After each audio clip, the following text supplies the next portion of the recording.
Acuérdate de estas cosas, oh Jacob, e Israel, pues que tú, mi siervo, eres, yo te formé, siervo mío eres tú, Israel, no me olvides. Isaías 44, versículos 21.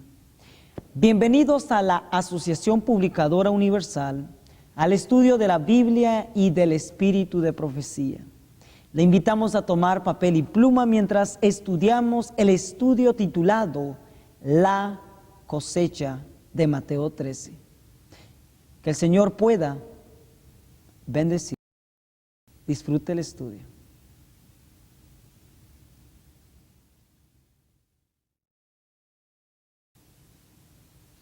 Saludos a todos nuestros hermanos adventistas del séptimo día. Nuevamente llegando por medio de este medio hacia ustedes por la bendición de Dios. Nuestro estudio para esta ocasión se titula La cosecha de Mateo 13. Antes de entrar a nuestro estudio, voy a dar lectura en el Deseado de todas las gentes, página 422. Dios no obliga a los hombres a renunciar a su incredulidad. Delante de ellos están la luz y las tinieblas, la verdad y el error. A ellos les toca decidir lo que aceptarán. La mente humana está dotada de poder para discernir entre lo bueno y lo malo. Dios quiere que los hombres no decidan por impulso, sino por el peso de la evidencia, comparando cuidadosamente un pasaje de la Escritura con otro. Así que Dios claramente nos dice de que Él nos ha dado suficiente evidencia para creer lo que Él nos da como verdad. Nos pone la verdad y el error, y a nosotros nos toca decidir qué aceptar y qué rechazar. Dios no va a quitarnos la incredulidad que a nosotros o creer o ser incrédulos. Pero es el deseo de Dios de que las cosas que Él nos da podamos compararlas con todas las Escrituras, un texto con otro, a fin de saber cuál es la verdad. Oremos pues para tener ese espíritu y poder tener esa mentalidad de poder honrar a Dios, siempre aceptando sus verdades como Él nos las presente, comparando un texto con otro en las Escrituras. Oremos. Amantísimo Padre, muchísimas gracias por las instrucciones que nos regala en las Escrituras. Rogamos en esta ocasión en el nombre de Cristo Jesús que nos ayude, oh Dios, a discernir entre el error y la verdad, aceptar su verdad, comparar las Escrituras e ir hacia adelante con las verdades que usted nos regale. Por favor, oh Dios, envíe su Santo Espíritu, instrúyanos. No queremos ser incrédulos, queremos obedecerle y creer, Señor, sus verdades porque está escrito. Ayúdenos a tener el Espíritu de Cristo y avanzar, Señor, en la luz que usted nos da día con día en nuestro sendero. Bendiga, oh Dios, a su pueblo y permita, Señor, que como iglesia, como pueblo suyo, podamos ver las verdades para nosotros en este tiempo. En el nombre de Cristo Jesús. Amén. El libro de Mateo, capítulo 13, en el versículo 24 al 30 nos presenta la parábola del trigo y la cizaña. En esta ocasión el tema se titula La cosecha de Mateo 13 y vamos a ver cómo Dios nos lleva a eso a través de esta parábola. Dice así: otra parábola les propuso diciendo: el reino de los cielos es semejante al hombre que siembra buena simiente en su campo. Mas durmiendo los hombres vino el enemigo y sembró cizaña entre el trigo y se fue. Y como la hierba salió e hizo fruto, entonces apareció también la cizaña, y llegando los siervos al padre de la familia le dijeron: Señor, ¿no sembraste buena simiente en tu campo? ¿De dónde pues tienes cizaña? Y él les dijo: un enemigo ha hecho esto. Y los siervos le dijeron: ¿quieres pues que vayamos y la arranquemos? Y él dijo: no, porque sacando la cizaña no arranquéis también con ella el trigo. Dejad crecer juntamente lo uno y lo otro hasta la cosecha. Y al tiempo de la cosecha, yo diré a los segadores: arrancad primero la cizaña, atadla en manojos para quemarla, mas juntad el trigo en mi alfolí. Esta parábola, como muchas otras que Cristo dio, tienen un propósito. En el libro de Palabras de Vida del Gran Maestro, en la página 8, la inspiración dice lo siguiente.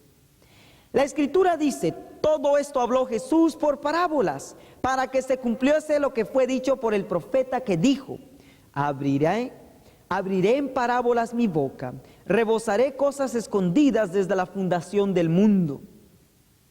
Las cosas naturales eran el vehículo de las espirituales. Las cosas de la naturaleza y la experiencia de la vida de sus oyentes eran relacionadas con las verdades de la palabra escrita, guiando así del reino natural al espiritual. Las parábolas de Cristo son eslabones en la cadena de la verdad que une al hombre con Dios, la tierra con el cielo.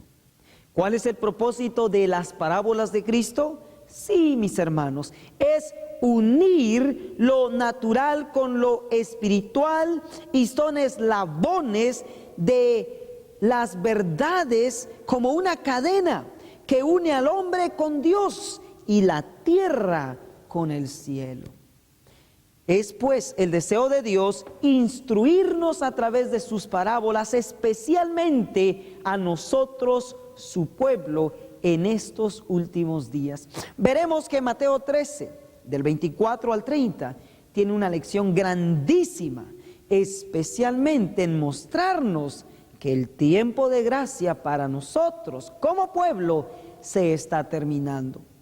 Pues bien, vayamos al verso 24, que dice: otra parábola les propuso diciendo: el reino de los cielos es semejante al hombre que siembra buena simiente en su campo. En el verso 38 dice: el campo es el mundo. Así que encontramos aquí de que el campo donde se siembra o dejó sembrada el padre de familia, la buena simiente, fue su campo. Noten cómo la inspiración aplica esto de una manera más profunda, de una manera bien profunda. En la página 49 de Palabras de Vida del Gran Maestro dice: el campo, dijo Jesús, es el mundo, ¿cierto? Pero debemos entender que esto significa la iglesia de Cristo en el mundo. Así que cuando leemos de que el padre de familia, este hombre, sembró buena simiente, dice, en su campo. Este campo es, dice, sí, el mundo, pero debemos entender que es la iglesia de Dios en el mundo. En otras palabras, cuando Cristo estuvo en esta tierra, Él, después de su muerte, dejó una iglesia. Cristo, después de su muerte, dejó una iglesia únicamente con trigo, buena simiente. Es lo que dice aquí la palabra. Acabamos de leer que el campo es la iglesia y lo primero que sembró es buena simiente. En el mismo libro dice así: la parábola es una descripción de lo que pertenece al reino de Dios, su obra por la salvación de los hombres. Así que esto es una revelación del reino de Dios, y Cristo dejó sembrado en su campo buena simiente. trigo. Sin embargo, noten lo que sucedió en el verso 25. Mas durmiendo los hombres, vino su enemigo y sembró cizaña entre el trigo y se fue. Así que notamos aquí de que cuando Cristo estableció a la iglesia, la dejó únicamente con puro trigo. De hecho, encontramos de que hubo un periodo en el cual en la iglesia únicamente era unida la gente que iba a ser salva. Hechos 2:47 dice: alabando a Dios y teniendo gracia con todo el pueblo, y el Señor añadía a la iglesia apostólica cada día a la iglesia los que habían de ser salvos. ¿Quiénes eran unidos únicamente a la iglesia? Únicamente los que debían ser salvos. Y mientras los discípulos vivían, la iglesia permaneció relativamente pura. Conflicto de los siglos. En la página Conflicto de los siglos, página 48 dice así: los apóstoles se opusieron a los miembros de la iglesia que mientras profesaban tener piedad, daban secretamente cabida a la iniquidad. Ananías y Zafira fueron engañadores que pretendían hacer un sacrificio completo delante de Dios, cuando en realidad guardaban para sí con avaricia parte de la ofrenda. Ahora noten cómo Dios obró a través de estos líderes que estaban despiertos, estos líderes que estaban cumpliendo su papel, o sea, los encargados del campo. El Espíritu de verdad reveló a los apóstoles el carácter verdadero de aquellos engañadores, y el juicio de Dios libró a la iglesia, al campo a donde Él sembró primeramente buena simiente. El juicio de Dios libró a la iglesia de aquella inmunda mancha que empañaba su pureza. Esta señal evidente del discernimiento del Espíritu de Cristo en los asuntos de la iglesia llenó de terror a los hipócritas y a los obradores de maldad. Con esto encontramos entonces que la iglesia que Cristo dejó después de su muerte fue una iglesia pura, una iglesia con únicamente buena simiente.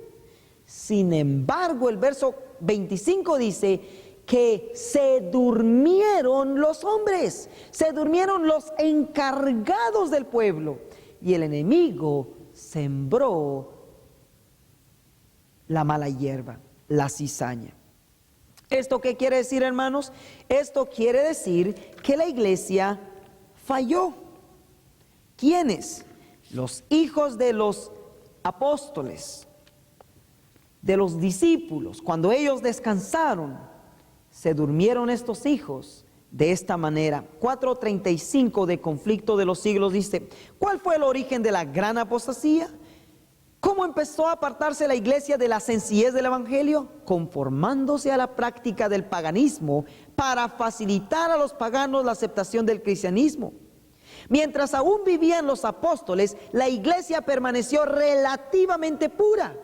Pero hacia fines del siglo II, la mayoría de las iglesias asumieron una forma nueva. La sencillez primitiva desapareció e insensiblemente, a medida que los antiguos discípulos bajaban a la tumba, sus hijos, en unión con nuevos convertidos, se adelantaron y dieron nueva forma a la causa. Para aumentar el número de los convertidos, se rebajó el alto nivel de la fe cristiana, y el resultado fue que una ola de paganismo anegó la iglesia, trayendo consigo sus costumbres, prácticas y sus ídolos. Y así fue como el enemigo sembró cizaña cuando los hombres se durmieron. Bien, eso fue como 2 siglos después de que Dios a través de Cristo, o Cristo mismo, dejó establecida su iglesia, donde solamente había dejado buena simiente. Poco después los hombres se duermen, el enemigo ahora mete cizaña. Y así fue como hasta hoy encontramos de que en el pueblo hay trigo y cizaña, buena simiente y mala hierba. La pregunta es, hermanos, si dentro del pueblo hoy los encargados, Los que cuidan del pueblo, el campo, su iglesia, ¿estarán dormidos o están cumpliendo su papel? ¿Estamos despiertos o estamos dormidos?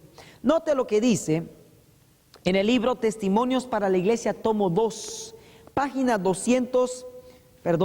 302 y 303 dice: los ministros deberían convertirse en estudiosos de la Biblia. Son poderosas las verdades que presentan, entonces deberían tratar de hacerlo con habilidad. Sus ideas deberían ser claras y definidas y su actitud fervorosa. En caso contrario, debilitarán la verdad que presentan. Mediante la blanda presentación de la verdad, solo repitiendo la teoría sin que ésta los sacuda a ellos mismos, nunca van a convertir a los seres humanos. Aunque vivieran tanto tiempo como Noé, sus esfuerzos no darían resultado. Su amor por las almas debería ser intenso y su celo ferviente. Una presentación de la verdad tranquila y sin sentimientos nunca despertará a los hombres, y las mujeres de su sopor de muerte. Deben poner de manifiesto mediante sus modales, actos y palabras, y mediante su predicación y su oración, que creen que Cristo está a las puertas. Sin embargo, los hombres y las mujeres están viviendo en las últimas horas del tiempo de gracia, del tiempo de prueba. No obstante, lo cual son descuidados e insensatos, y los ministros no tienen poder para despertarlos, porque ellos también están durmiendo. Predicadores dormidos que le predican a una congregación o congregaciones dormidas. ¿Cómo están nuestros ministros, hermanos? Quizás no todos, pero de acuerdo a lo que acabamos de leer, dice que en su mayoría están dormidos, predicándole a una congregación que dormida. Obreros evangélicos, en la página 315 dice lo siguiente. Página 315 dice así: la actitud actual de la iglesia no agrada a Dios. Se ha apoderado de ella una confianza propia que ha inducido a sus miembros a no sentir necesidad de alguna de más verdad y mayor luz. Estamos viviendo en un tiempo en que Satanás trabaja a diestra y siniestra, delante y detrás de nosotros, y sin embargo, como pueblo, estamos durmiendo. ¿Por qué? Predicadores dormidos predicándole a una congregación dormida. Testimonios para los ministros, en la página 431 dice así: despierten los ministros, háganse cargo de la situación. La obra del juicio comienza en el santuario. ¿Qué deben hacer nuestros ministros? Despertar. ¿Por qué dice? Porque están dormidos. Así que Mateo capítulo 13, versículos 25, abarca desde el tiempo en que los hijos de los discípulos bajaron las normas y en esa manera permitieron de que los mandatos del Señor fueran hasta los suelos, y el paganismo ahora entró como una ola con sus prácticas, costumbres e ídolos.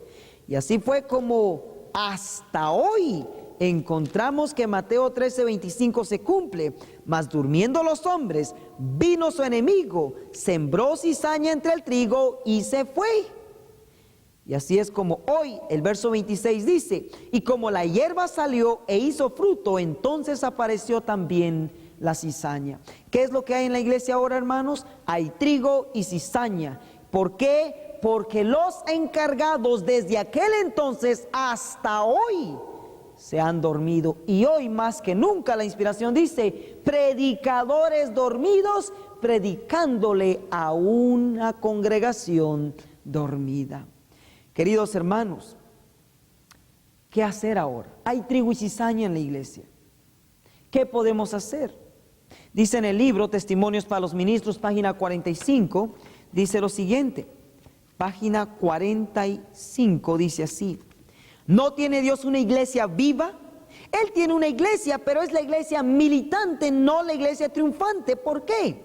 Lamentamos que hayan miembros defectuosos, que haya cizaña en medio del trigo. Esto es lo que hay en el pueblo. Hay trigo y cizaña. Ahora, ¿qué debemos hacer? ¿Arrancar la cizaña? Noten, se presenta un grupo que quiso hacerlo. Verso 27 al 29. Y llegando los siervos del padre de la familia, le dijeron: Señor, ¿no sembraste buena simiente en tu campo, tu iglesia? ¿De dónde pues tienes cizaña? Y él les dijo: un enemigo ha hecho esto. Y los siervos le dijeron: ¿quieres pues que vayamos y la arranquemos? Y él les dijo: no, porque sacando la cizaña no arranquéis también con ella el trigo. Así que hay una clase de personas dentro de la iglesia que desean arrancar la cizaña, pero Dios dice: no, trigo y cizaña, dice, van a crecer, ¿qué?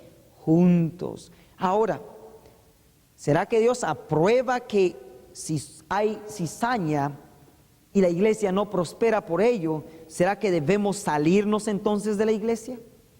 Dice en la página 49 de Palabras de Vida del Gran Maestro, dice así: en verdad, dice, el Espíritu Santo ha de salir a todo el mundo, por todas partes, obra en los corazones de los hombres, pero es en la iglesia, el campo, donde hemos de crecer y madurar para el alfolí de Dios. ¿Dónde hemos de crecer? Ya sea como trigo o cizaña, dentro de la iglesia. Página 50. Los siervos de Cristo se entristecen al ver a los verdaderos y los falsos creyentes mezclados en la iglesia.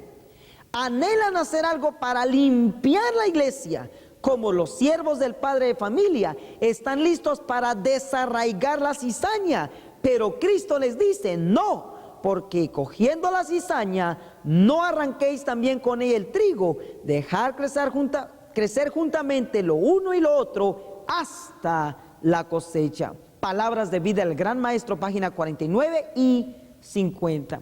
Así que concluimos de que no podemos arrancar la cizaña, porque no sea que con ello arranquemos también el trigo. Así que Jesús dijo, Mateo 13:30, dejad crecer juntamente lo uno y lo otro. ¿Hasta cuándo? Hasta la cosecha.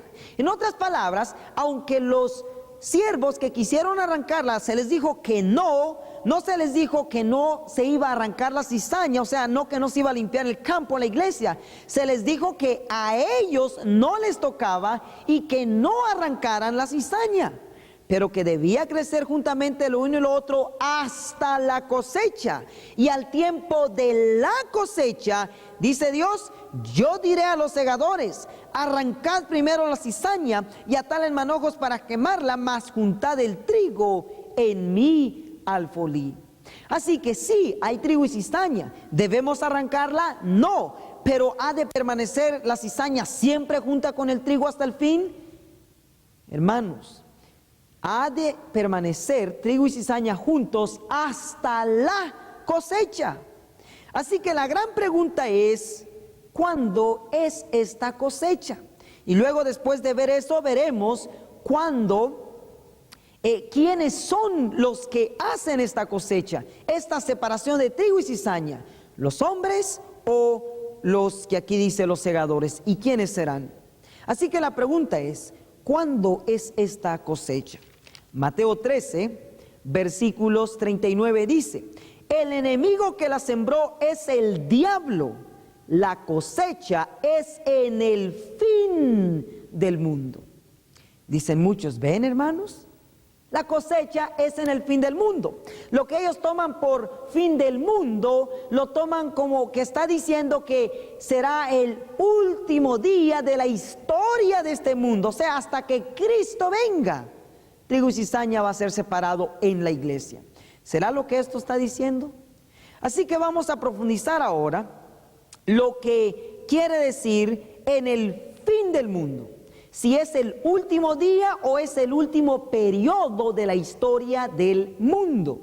Y para esto vamos a ir al libro de Hebreos capítulo 9, versículos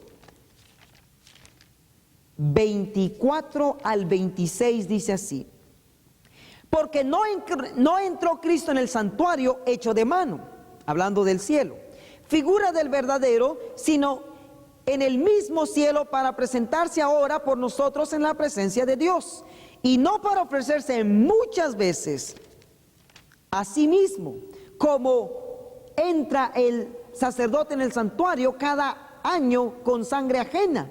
De otra manera fuera necesario que hubiera padecido muchas veces desde el principio del mundo. Escuchen ahora esta parte. Mas ahora, una vez, dice Pablo, mas ahora, una vez en el fin de los siglos, en el fin del mundo, en inglés dice en el fin del mundo, en español dice en la consumación de los siglos, para deshaimiento del pecado se presentó por el sacrificio de sí mismo. Dice que Cristo va a entrar una vez, no muchas veces, al lugar donde ha de presentarse por nosotros como sacrificio para nuestro bien. Ahora, esto, ¿cómo le llamamos nosotros? Verso 28. Dice así, verso 27. De la manera que está establecido a los hombres que mueran una vez y después el juicio.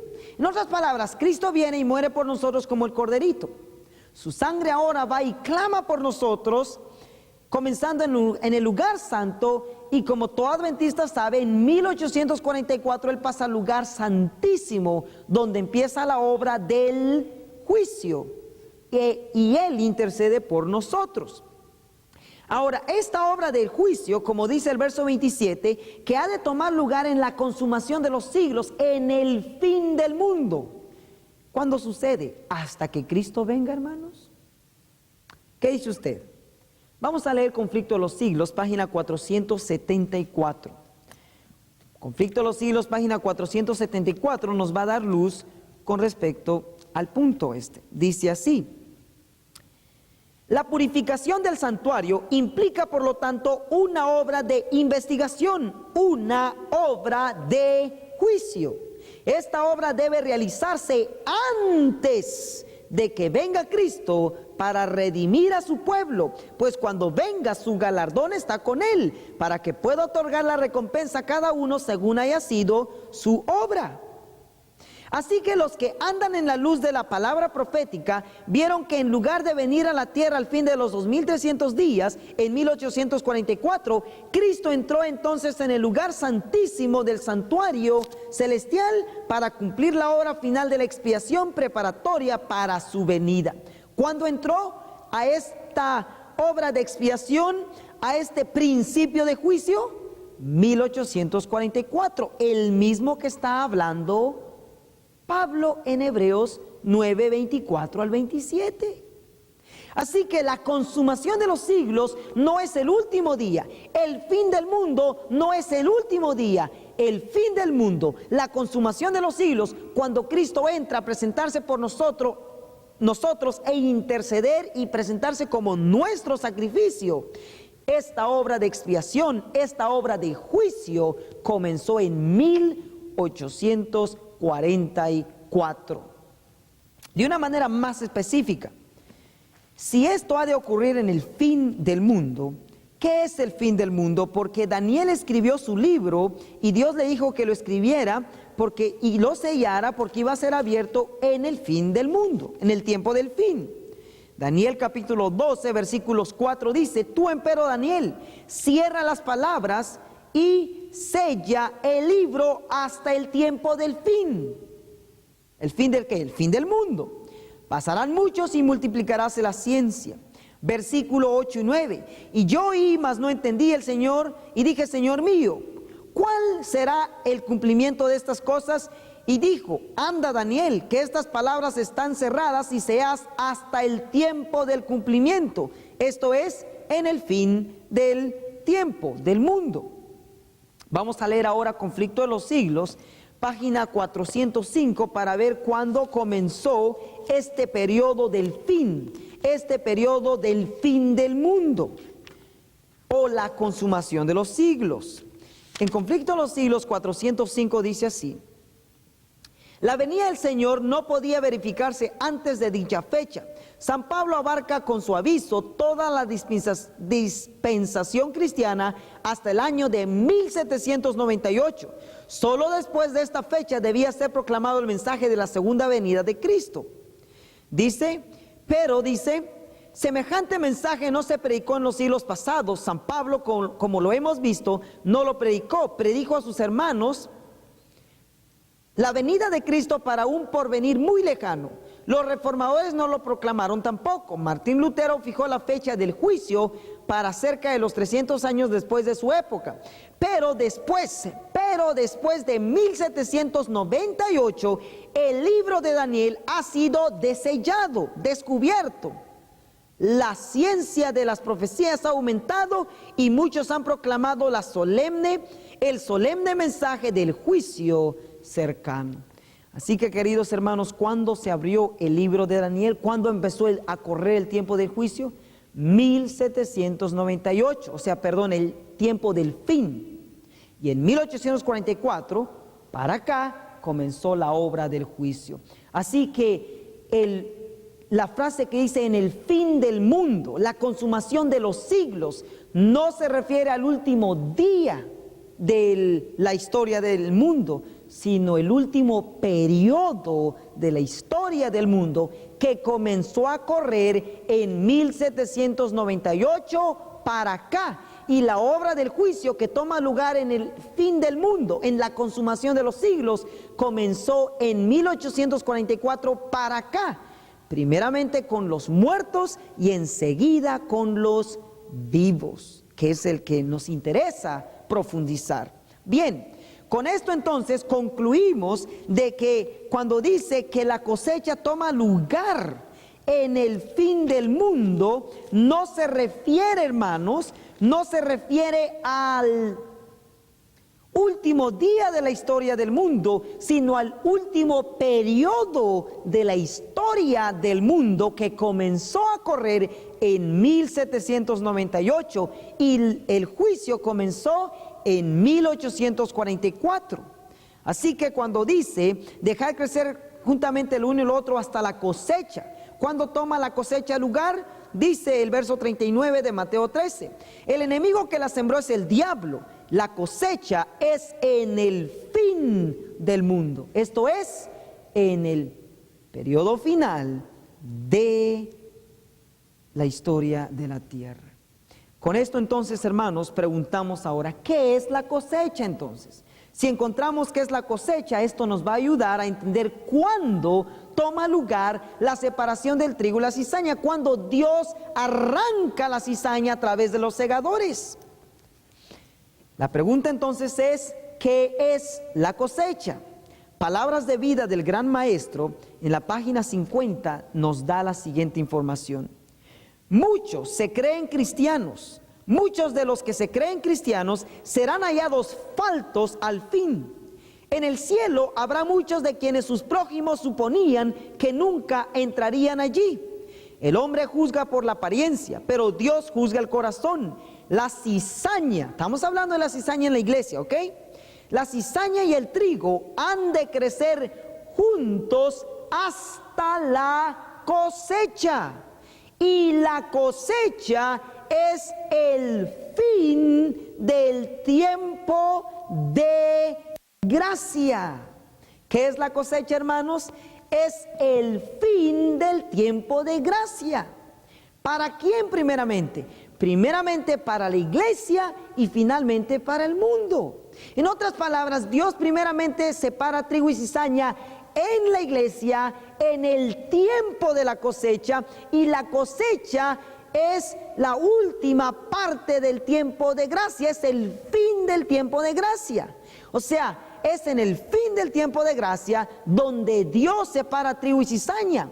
Pero este tiempo del fin no es el último día hasta que Cristo venga, sino es el último periodo de la historia de nuestro mundo. Y nosotros estamos viviendo en ese tiempo, en el tiempo del fin del mundo, en el periodo de la consumación de los siglos, en los últimos días.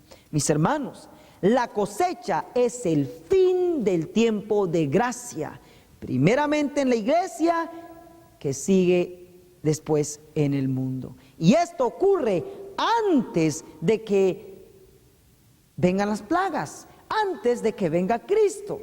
Primeramente en la iglesia y luego en el mundo. Exactamente lo que pasó con los judíos. Al matar a Esteban, se les terminó la gracia, pero quedó abierta para los judíos. De igual manera, para los gentiles. De igual manera con nosotros. Se termina primero con nosotros, la iglesia, y luego queda abierta para los gentiles, el mundo, los paganos. Ellos tendrán su oportunidad y finalmente se termina de una manera general la gracia. Así que la cosecha es el fin del tiempo de gracia. Volviendo ahora al punto de Mateo 13, verso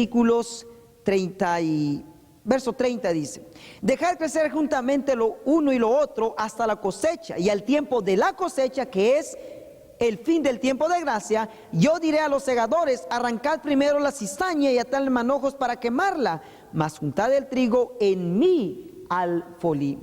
Veamos ahora qué es lo que sucede aquí. Si recuerdan, hay otra parábola de las vírgenes, Mateo 25.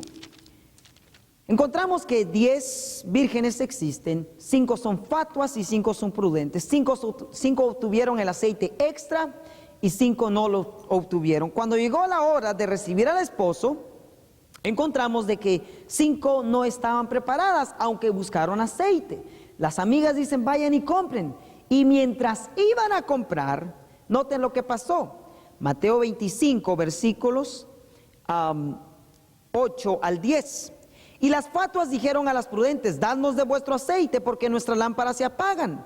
Mas las prudentes respondieron diciendo: para que no nos falte a nosotras y a vosotras, id antes a los que venden y comprad para vosotras. Y mientras ellas iban a comprar, vino el esposo, y las que estaban apercibidas, preparadas, entraron con él a las bodas, y se cerró la puerta. ¿Qué se cerró? La puerta. Noten, esto no puede ser hasta que Cristo venga en las nubes, cuando esta puerta se cierre, porque aún las fatuas regresan y dicen lo siguiente en el verso 11: vinieron después también las otras vírgenes diciendo: Señor, Señor, ábrenos. Mas Cristo dijo, el 12, mas respondiendo él dijo: de cierto os digo que no os conozco. Así que notemos que cuando la puerta se cierre para la iglesia, habrá un periodo en que se llegarán a dar cuenta los que no fueron preparados, los que no obtuvieron el aceite extra, los que no llegaron a hacer exactamente ese trigo que Dios aprueba. Se dieron cuenta que la puerta se cerró. O sea, el tiempo de gracia se había terminado para ellos primeramente. Dice la hermana White lo siguiente: Eventos de los últimos días, en la página 186 nos muestra esto. Dice: las filas raliadas serán llenas por aquellos a quienes Cristo representó como viniendo a la hora 11. Así que va a haber un momento en que las filas de la iglesia en sí quedará vacía. Veremos que esto será después de la separación de trigo y cizaña en la iglesia, o sea, cuando se termine el tiempo de gracia para ella, la cosecha. Vemos de que en la hora 11 vendrán otros, o sea, del mundo, de las otras iglesias, a ocupar esos puestos. Pero dice, el tiempo, hay muchos con quienes el Espíritu de Dios está contendiendo. El tiempo de los juicios destructores de Dios es el tiempo de la misericordia para aquellos que hasta el momento no han tenido oportunidad de aprender qué es la verdad. El Señor los mira con ternura, su corazón misericordioso se conmueve, su mano todavía se extiende para salvar, mientras la puerta se cierra para aquellos que no quisieron entrar o prepararse o recibir el aceite extra o llegar a ser el trigo verdadero. Esto es en la iglesia. Mientras la puerta se cierra para aquellos que no quisieron entrar, será admitido un gran número de los que en los últimos días oirán la verdad por primera vez. Estos son los convertidos en el periodo del fuerte pregón. Pero cuando se cierra la puerta aquí para algunos, es para la iglesia. En otras palabras, se cierra el tiempo de gracia para la iglesia. Se darán cuenta en cierto periodo los que se llegaron a perder. Ellos querrán hacer lo que pudieron haber hecho durante su tiempo de gracia, pero será demasiado tarde. Encontrarán la puerta cerrada, encontrarán que el tiempo de gracia se ha terminado para ellos. ¿Habrá alguien más que habla sobre esto? Claro que sí. Vamos al libro de Jeremías. Jeremías capítulo 8. Acuérdense que estamos hablando de la cosecha, ¿ok? Jeremías capítulo 8, verso 20 dice: pasó, se dice, noten lo que van a gritar estos que no lleguen a prepararse y a estar entre los cosechados como trigo. Pasóse la cosecha, o sea, dirán, se terminó el tiempo de gracia, como palabras de vida, el gran maestro lo pone en la página 50. Pasóse la cosecha, se terminó el verano, y noten lo que van a decir, y nosotros no hemos sido salvos. Esto muestra entonces que la gente, los que no lleguen a ser salvos o preparados en el pueblo, se llegarán a dar cuenta de que ellos no fueron cosechados durante el periodo de la cosecha, o sea, no aprovecharon el tiempo de gracia. Y ellos, el hecho que dicen, y nosotros no hemos sido salvos porque pasóse la cosecha, están diciendo de que pudieron haber sido salvos, pero no lo hicieron. No se aferraron a lo que el Señor les estaba dando para lograrlo. Se dieron cuenta de que se había terminado la cosecha, o sea, había terminado el tiempo de ellos, pero fue demasiado tarde, porque dice, y nosotros, dirán, no hemos sido salvos. Así que, queridos hermanos, el tiempo de la cosecha es un periodo en que uno puede ser salvo, pero al terminarse la cosecha, el fin del tiempo de gracia, que es exactamente la cosecha, vemos de que nadie podrá ser más salvo allí, pero sí podemos antes de ello. Y estos que dicen pasóse la cosecha dirán, se nos fue el tiempo en que pudimos haber sido salvos y nosotros no lo aprovechamos, nosotros no somos salvos. ¿Será usted? ¿Estará usted, querido hermano? ¿Estaremos allí entre esos que clamarán eso tristemente? Dios quiera que esta verdad llegue a su hogar, a su vida, a su iglesia como adventista del séptimo día, antes de que usted y yo terminemos diciendo, acabóse el verano, se terminó la cosecha y nosotros no hemos sido salvos. Ojalá que usted y yo no seamos de esas vírgenes que vayan y toquen la puerta cuando sea demasiado tarde. Ojalá, y Dios quiere que hoy, ahorita que escuchamos esta verdad, podamos aprovechar nuestro tiempo de gracia y llegar a ser ese trigo cuando el Señor lo coseche. Bien, un texto más. ¿Qué más hará esta gente que se dará cuenta que ha llegado a perderse no aprovechando el tiempo de gracia? El libro de Amós, capítulo 8. Amós, capítulo 8, dice así, versículos 11 y 12. He aquí vienen días, dice el Eterno, en los cuales enviaré hambre a la tierra, no hambre de pan ni de sed de agua, sino de oír la palabra del Eterno. Estos que pudieron muy bien haber aprovechado su tiempo de gracia, dice, irán errantes de mar a mar, desde el norte hasta el oriente, discurrirán buscando palabra del Eterno y no la hallarán. Exactamente lo que hicieron las vírgenes fatuas. Fueron a buscar, regresaron y fue demasiado tarde. Se dieron cuenta que necesitaban una preparación, pero no lo lograron. Quisieron lograrlo cuando fue demasiado tarde. ¿Por qué? Porque dirán, acabóse la cosecha, se pasó la cosecha, terminó el tiempo de gracia y nosotros no hemos sido salvos. Esto muestra, queridos hermanos, que la cosecha, el último periodo del tiempo de gracia, uno puede ser salvo, pero si uno no aprovecha esa oportunidad, nuestro tiempo de gracia, diremos, pasóse, acabóse la cosecha y nosotros no hemos sido salvos. Dios nos guarde de decir eso. Y hoy aprovechemos estas verdades que el Señor nos está dando. Con esto concluimos entonces que la cosecha es el fin del tiempo de gracia en el cual uno puede ser salvo. Pero al terminarse la cosecha, uno no más podrá ser salvo, comenzando en la iglesia y terminando en el mundo. ¿Para quién se va a terminar primero la gracia, hermanos? Para nosotros. ¿Para quién se va a terminar primero la cosecha? Para nosotros. ¿Para quién se va a cerrar primero la puerta? Para nosotros. Siempre Dios ha tratado primero con su pueblo. Bien, pasemos ahora a una cita que reafirma esto. Joya de los Testimonios, tomo 3. Joya de los Testimonios, tomo 3. En la página 256 dice así: pero en nuestras iglesias son muchísimos los que saben muy poco del verdadero significado de la verdad para este tiempo. Les ruego que no desprecien el cumplimiento de las señales de los tiempos, que con tanta claridad indican que el fin se acerca. Oh, cuántos de los que no han procurado la salvación de su alma, está hablando de la iglesia, se lamentarán pronto acerbamente, dirán: pasóse la cosecha, acabóse el verano y nosotros no hemos sido salvos. Jeremías 8:20. Estamos viviendo en medio de las escenas finales de la historia de la tierra. Las profecías se están cumpliendo rápidamente, están transcurriendo velozmente las horas del tiempo de gracia.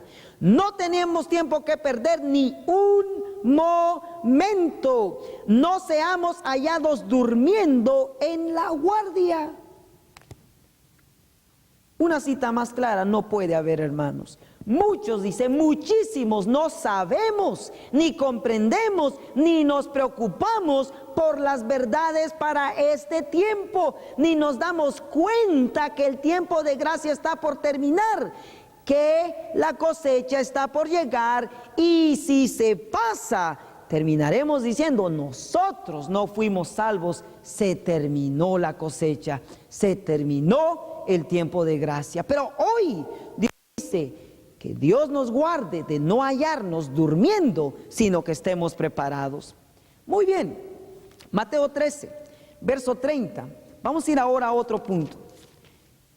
Mateo 13:30, en el versículo 30 dice así: dejad crecer juntamente lo uno y lo otro hasta la cosecha, o sea, hasta el fin del tiempo de gracia, primero en la iglesia. Y al tiempo de la cosecha yo diré a los segadores: arrancad primero la cizaña, atadla en manojos para quemarla, mas juntad el trigo en mi alfolí. ¿Qué es lo que el Señor hace con la cizaña y el trigo? La cizaña la arranca a través de los segadores y cosecha el trigo en el alfolí. La pregunta ahora es: ¿quiénes son los segadores? El verso 39 dice: el enemigo que la sembró es el diablo. La cosecha es en el fin del mundo y los segadores son los ángeles. Así que los segadores son los ángeles que Dios se encarga de arrancar la cizaña, que es destruirla, y juntar el trigo en su alfolí. Veamos de qué manera Dios lo va a hacer. En el libro de Testimonios para los Ministros, en la página 47, dice así: Testimonios para los Ministros, página 47, dice: nosotros no hemos de decir qué constituye el trigo y qué constituye la cizaña. El tiempo de la cosecha determinará plenamente el significado de la cizaña y el trigo. La obra de la separación es confiada a los ángeles de Dios, no es encomendada en las manos de hombre alguno. Así que son los ángeles que van a ejecutar esta separación. Veamos de qué manera lo hará Dios a través de sus ángeles en su iglesia. Vamos al libro de Ezequiel capítulo 9. Ezequiel capítulo 9 nos presenta la manera en que Dios va a desarraigar la cizaña dentro de su pueblo. Dice, versículo 2: he aquí que 6 ángeles, 6 varones, 6 hombres venían del camino de la puerta de arriba que está al norte. Y cada uno traía en su cintura su instrumento para destruir, y entre ellos había un varón vestido de lienzo, el cual traía su cintura una escribanía de escribano, y entrados paráronse junto al altar de bronce. 4. Y díjole el Señor a uno de ellos: pasa por medio de la ciudad, por medio de Jerusalén, y pon una señal en la frente de los hombres que gimen y claman a causa de todas las abominaciones que se hacen en medio de ella. Notemos que dentro de estos 6 ángeles, estos 6 varones que venían de ahí arriba, o sea de Dios, dirigidos por él para ejecutar esta obra, uno sella, que es el que sella o prepara el trigo, como lo presenta aquí la sierva de Dios en Primeros Escritos. En Primeros Escritos, página 118, ella comenta lo siguiente, y dice así: vi luego al tercer ángel, dijo mi ángel acompañante, su obra es terrible, su misión es tremenda. Es el ángel que ha de separar el trigo de la cizaña y sellar o atar el trigo para el granero celestial. Estas cosas debieran absorber completamente la mente y la atención. Así que el mensaje del tercer ángel, ese ángel sella, prepara, separa la cizaña de el trigo que pone en el granero. Noten ahora qué pasa con la cizaña, que no gimió ni clamó, que no fue sellada, que no fue atada como trigo. Versos 5 al 7 dice: y a los otros dijo a mis oídos los otros ángeles: pasad por la ciudad en pos de él y herid, no perdone vuestro ojo ni tengáis misericordia, matad viejos, jóvenes, señoritas, niños, mujeres, hasta que no quede ninguno. Mas a todo aquel sobre el cual hubiere señal no llegaréis, y habéis de comenzar desde mi santuario. Comenzaron pues desde los varones ancianos que estaban delante del templo. Y díjoles: contaminad la casa y henchid los atrios de muertos. Salid, y salieron e hirieron en la ciudad. Aquí claramente encontramos la obra de los ángeles, de cómo ellos van a quemar o destruir la cizaña que está dentro del pueblo. Joya de los Testimonios, tomo 1, página 336, dice así. Dice: nótese esto con cuidado: los que reciban la marca pura de la verdad desarrollada en ellos por el poder del Espíritu Santo y representada por el sello del hombre vestido de lino, son los que gimen y claman a causa de todas las abominaciones que se hacen en la iglesia. Léase el capítulo 9 de Ezequiel, que es lo que acabamos de hacer. Joya de los Testimonios, en el tomo 2, en la página 65, después de dar Ezequiel 9, versos 5 y 6, ella comenta: aquí vemos que la iglesia, el santuario del Señor, era la primera en sentir los golpes de la ira de Dios. Los ancianos, aquellos a quienes Dios había brindado gran luz, que se habían destacado como guardianes de los intereses espirituales del pueblo, habían traicionado su cometido. Página 66.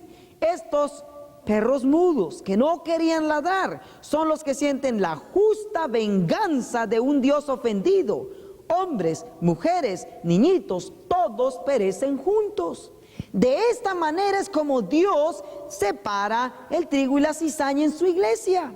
De esta manera es como sabemos que el tiempo de gracia se terminó, pero habrá un corto periodo en el cual ellos se darán cuenta, la cizaña, de que se acabó la cosecha, se terminó el tiempo de gracia para ellos.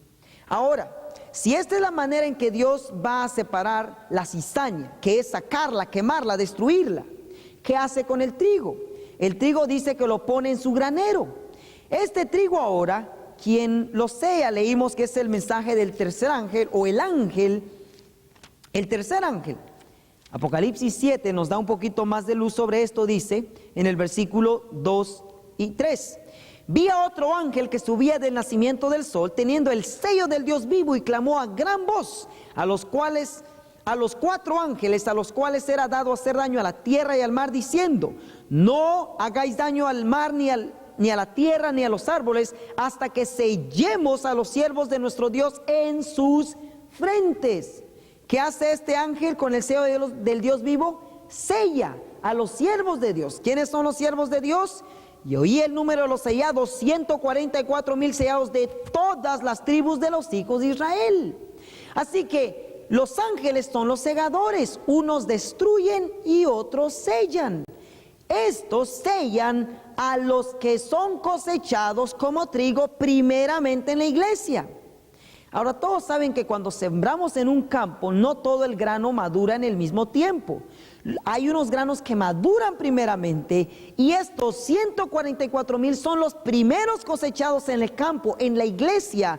Por eso en Apocalipsis 14, versículo 1 y 4 se les dice así: y miré, y aquí el Cordero estaba sobre el monte de Sión, y con él 144,000 que tenían el nombre de su Padre escrito en sus frentes. Estos son los que no fueron contaminados con mujeres, porque son vírgenes. Estos son los que siguen al Cordero por donde quiera que va. Estos fueron comprados de entre los hombres por primeros frutos para Dios y para el Cordero. ¿Quiénes son los primeros frutos de esta cosecha? Sí, los 144,000. ¿Dónde están los segundos frutos? Apocalipsis 7, versículo 9. Después de estas cosas miré, y aquí una gran multitud, la cual ninguno podía contar, de todas las naciones, linajes, pueblos, lenguas y lenguas, que estaban delante del trono en presencia del Cordero, vestidos de ropas blancas y palmas en sus manos. Ahora, ¿cómo sé yo que estos son los segundos frutos? O sea, el resto de los que serán cosechados. En el libro de Apocalipsis, capítulo 14, versículos 14 al 16, nos presenta la primera cosecha que ya mencioné, y dice: y miré, y aquí una nube blanca, y sobre la nube uno sentado semejante al Hijo del Hombre. O sea, el que dirige esta cosecha es Cristo, que tenía en su cabeza una corona de oro y en su mano una hoz aguda. Cuando Cristo venga visiblemente para llevarse a su pueblo en su segunda venida, Él no trae una hoz aguda, o sea, no viene a cosechar. Verso 15: y otro ángel salió del templo, clamando en alta voz al que estaba sentado sobre la nube. Le dijo: pon tu hoz y cosecha, porque la hora de segar, porque la hora de cosechar es venida, porque la mies de la tierra está madura. Y el que estaba sentado sobre la nube echó su hoz sobre la tierra, y la tierra fue cosechada.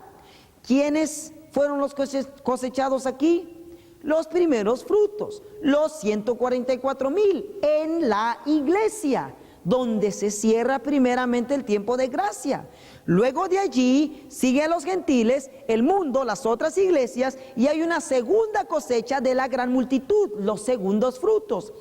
Esto está ahora registrado en el versículo 17 al 19, que dice: y salió otro ángel del templo. Noten que ya no es el que estaba sentado sobre la nube.